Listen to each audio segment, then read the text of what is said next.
أعوذ بالله من الشيطان الرجيم. بسم الله الرحمن الرحيم.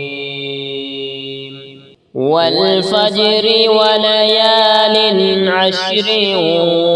والشفع والوتر والليل إذا يسر هل في ذلك قسم لذي حجر ألم تر كيف فعل ربك بعاد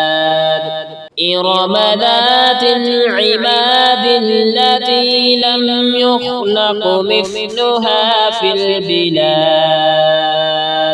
وثمود الذين جابوا الصخر بالواد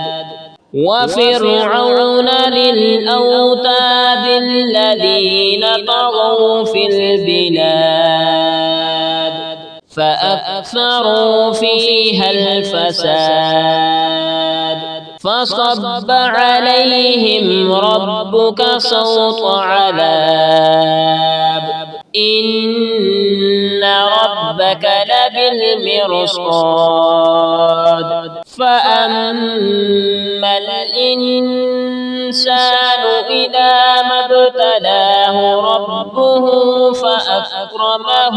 ونعمه فيقول ربي أكرمن وأما إذا ما ابتلاه فقدر عليه رزقه فيقول ربي أهانن كلا بل لا تكرمون اليتيم ولا تحاضون على طعام المسكين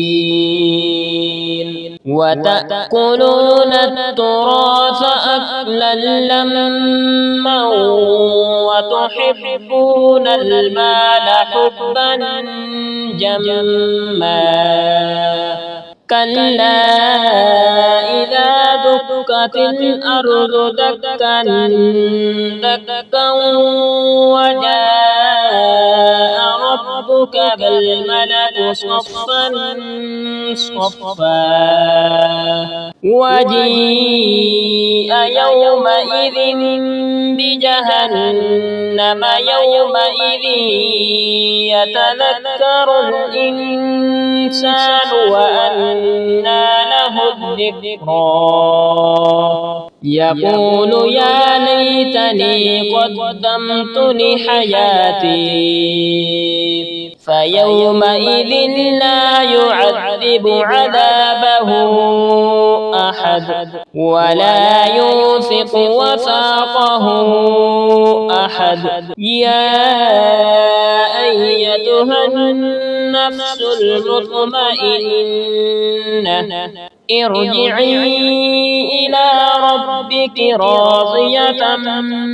مرضية فادخلي في عبادي وادخلي جنتي. أعوذ بالله من الشيطان الرجيم. بسم الله الرحمن الرحيم. والشمس وضحاها والقمر إذا تلاها